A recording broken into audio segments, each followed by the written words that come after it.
Donnie and Dolly. The team is supported by ableauctions.ca. Closing your business? We can help.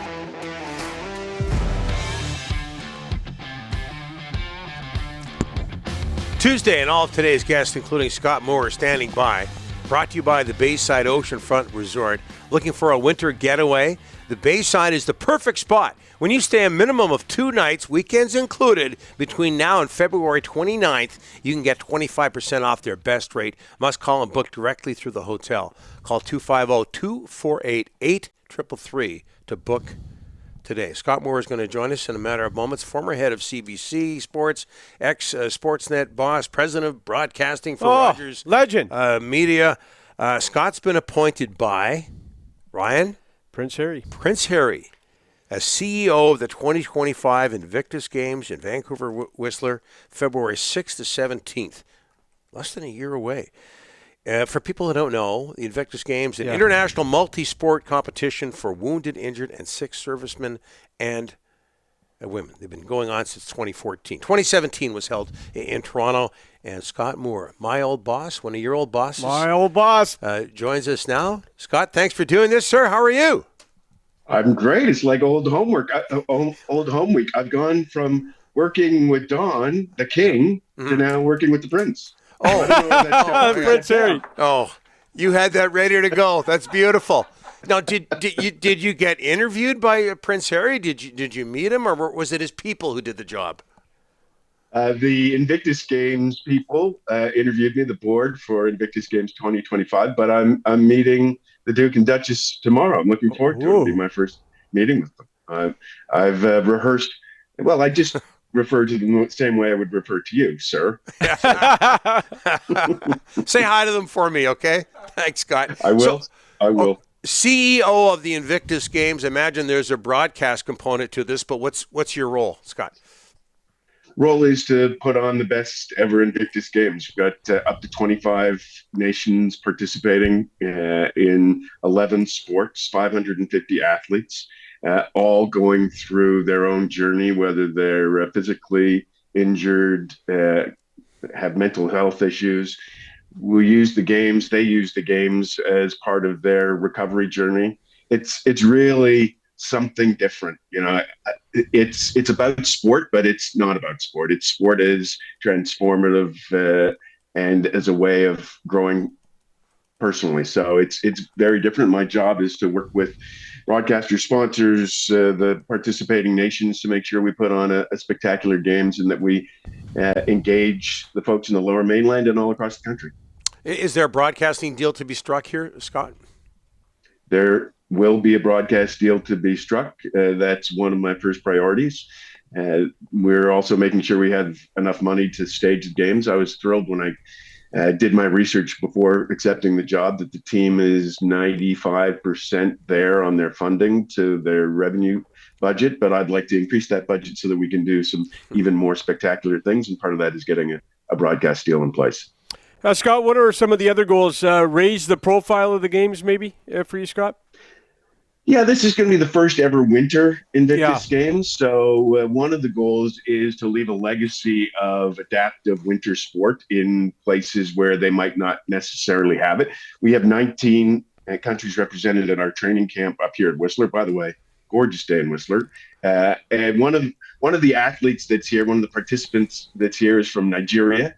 His name is Peacemaker. I love that name. Nice. He is looking to train on skeleton. We also have a participant from Ukraine. We have a group here from Ukraine.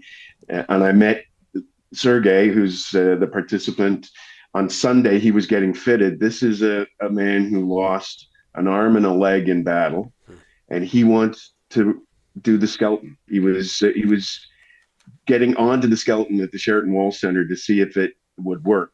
And I was just so taken aback by it. Here's a man who's defended his country in battle, who is prepared to get on a skeleton with only one arm, one leg. I'm not sure any of the three of us are brave enough to get on a skeleton. But these are some of the stories that you'll see here at training camp and a year from now at the Invictus Games.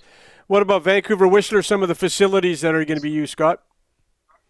Well, we're using, thanks to our friends at Whistler Blackcomb, we're using the Alpine facilities here. We're using the Nordic facilities here for biathlon, and we're using the sliding center. And then in Vancouver, we have three venues. We have the Vancouver Convention Center. We have Hillcrest Curling Center and the UBC Pool. On Friday, we'll be hosting the Duke and Duchess as they try out wheelchair curling. I'm going to give that a try because it seems less dangerous than the Skelton. And then we have a couple of other venues still to be announced, but one of our partners is Francesco Aquilini and the Canucks, and they've been gracious enough to offer us Rogers Center for one of our either opening or closing ceremonies. Oh, nice. So we really want to make sure that folks in the Lower Mainland, Vancouver particularly, get engaged. You can go to our website, invictusgames2025.ca.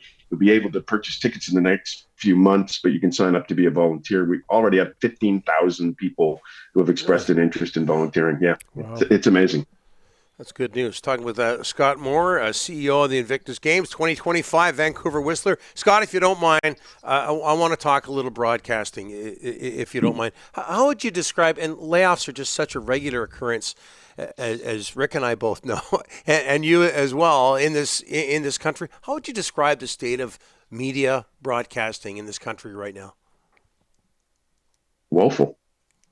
And by the way, I wanted to say right off the top, and I said it about the Vance and Steele show as well. I just give Czech so much credit for having local content from a locally owned station. They're prepared to invest in local content, and some of the bigger players, Bell and Rogers particularly, are always looking at how they can shave little bits and pieces off here. The media world is changing. There's no question. People get their information from different sources, but I still believe in local content. I still believe in the power of sport to drive broadcasting revenues, and sport is still that last bit of appointment viewing. You saw it with the Super Bowl, highest rated ever Super Bowl, which was a great game. But yeah, it's a tough business. I got out of it in 2018 because I've been at Sportsnet and Rogers for 8 years. We built it into something that we were proud of, and I wasn't prepared to be part of taking it apart as well. It's a tough time in the business. I'm glad I'm on the other side now, on the event side of the business. You mentioned things that Czech are doing, and emphasizing local. Is that the way things get back to good health, Scott? Everything, there's a saying in news, all news is local, and in sports, all sports is local. That's why when you remember, Don, when we launched Sportsnet in 1998, it was about your home team, and it was about having the Canucks in Vancouver, because it's hard to believe, telling kids these days, that not all Canucks games were broadcast back in 1998 before Sportsnet came on the air. So your local team will drive more and more and more engagement. And I think that's still the way to go. But people are cutting the cord from cable. They're getting their video in a different way. Young fans aren't necessarily watching the whole game. They're getting their highlights on X or Instagram. So you got to find new ways to reach those fans and engage those fans. But sports isn't going away particularly, and broadcasting sports will always be there. I think the next step is, you've already seen it with WWE. Going to Netflix. I think Netflix, Amazon, Disney Plus, and those streaming services will start to get more and more into sports. I would hope that Sportsnet and TSN will be defensive and keep their properties, but that's where the broadcasts are going next, I think. 2014, Scott, you're with Rogers, in charge of Rogers, when Rogers strikes the 12-year, multi-billion-dollar deal with the NHL. How do you feel that deal has gone? I realize you're not with Sportsnet anymore, but how do you feel that deal has gone, and what do you think will happen in 2 years when the deal expires? Well, the deal's been a success on both sides. There are lots of people that would like to tell you that it has lost money for Rogers. I can tell you that when I left, it was making money, maybe not quite as much as we had hoped, because we had hoped the Canucks or the Leafs or the Oilers would have won a Stanley Cup by now, but maybe this is the year. And it took Sportsnet from, you remember, Don, we were working there together. The Sportsnet was a distant number two almost all across the country, except when you were hosting Sports Central out here. Yes. But it was a distant number two. Now they are the highest rated sports channel in the country. It's neck and neck at times, but hockey put them into that number one position, which has had lots of financial benefits. What's going to happen in 2 years? I ran into a lot of people from the NHL at the All-Star game. I don't think they know quite yet. I think they would probably like to see the streamers get interested. And I think you'll see Bell and Rogers try and keep that content in the cable ecosystem where they can. Scott, you played a big role in 650 starting up, but now all sports radio is in trouble in this country. 1040 went down, others as well. Are you surprised at all sports radio having a tough go right now? Yeah, it really pains me. Local radio is so important. And I think I'll get in trouble for saying this, but local ownership is probably the key to that. And you see it with Czech, they're employee owned and they're investing in content. Sports radio was never going to be the most profitable radio format, but it, in many ways, is the most engaging radio format. So I'd like to see sports radio have a comeback all across the country, but I think it's going to take people wanting to invest in it and seeing that it drives sponsorship engagement as well as listener engagement. We could go on and on, Scott. I do have one more piece of information to send your way. You referred to the Thursday evening show on Czech as Vance and Steele. It's Steele and Vance, and that's a $10,000 fine. We'll take a check. I'll send it in. By the way, the only guy missing is Pratt. Where's Pratt these days? I was at Joe Forty's the other night. I didn't see him. Yeah, yeah. It's either that or the keg downtown. Yeah. Okay. I'll just hang out. If I see him, I haven't seen him for a while. If I do, I'll let him know you said hi. Well, we're so excited to be back in Vancouver. We're living right downtown. I can crawl home from Joe Forty's, which I plan to do on many occasions. Awesome. We'll have to get together. Scott, you look great. Thanks so much, and congratulations on the new gig. And again, say hi to Harry. Will do. Good to see you guys. Thanks so much. Scott Moore, CEO of the Invictus Games.